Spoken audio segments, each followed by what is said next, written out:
All here is the non-spoiler review of the film Gangs of Godavari. So movie చూసిన తర్వాత నా opinion చెప్పాలంటే బాగుంది భయ్య.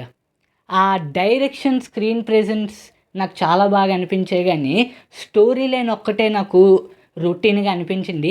ఇన్డెప్త్ రివ్యూలోకి వెళ్ళే ముందు ఇప్పుడే కానీ మన ఛానల్ని ఫస్ట్ టైం విజిట్ చేసినట్టయితే please like, share and subscribe to my YouTube channel. Alright, let's back to our actual content. Story line ఒక్కటి నాకు నెగిటివ్ అనిపించింది, అలాగే ఫస్ట్ హాఫ్ కూడా నాకు కొంచెం నెగిటివ్ అనిపించింది. సెకండ్ హాఫ్ మాత్రం చాలా బాగుంది.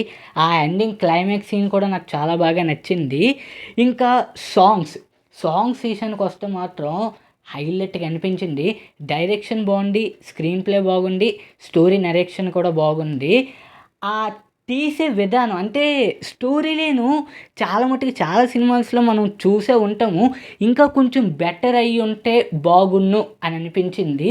పర్ఫార్మెన్స్ మాత్రం హైలైట్గా చేశారు. నేహా శెట్టి గారు మాత్రం నాకు ఇందులోని ఎందుకో తేడా కొట్టేసింది అని అయితే అనిపించింది. ఇంకా స్టోరీ విషయంలోకి వెళ్తే ఒక సామాన్యుడు, మన హీరో సామాన్యుడి నుంచి రాజకీయాల్లోకి ఎలా వెళ్ళాడు, ఈ గ్యాప్లో మన హీరోయిన్ ఎలా కలుసుకుంటారు, దాని తర్వాత విలన్స్తోని అసలు వారు ఎలా నడుస్తుంది, ఇదంతా తెలియాలంటే మూవీ అయితే మీరు కన్ఫామ్గా చూడాల్సిందే. మొత్తం అంతా హోల్ మూవీలో మొత్తం అంతా చూసుకుంటే మాత్రం నాకు హైలైట్ ఆఫ్ ద క్యారెక్టర్ అయితే హైపరాది గారు ఒకరు మన హీరో హైలైట్ క్యారెక్టర్ అని అనిపించింది నాకైతే.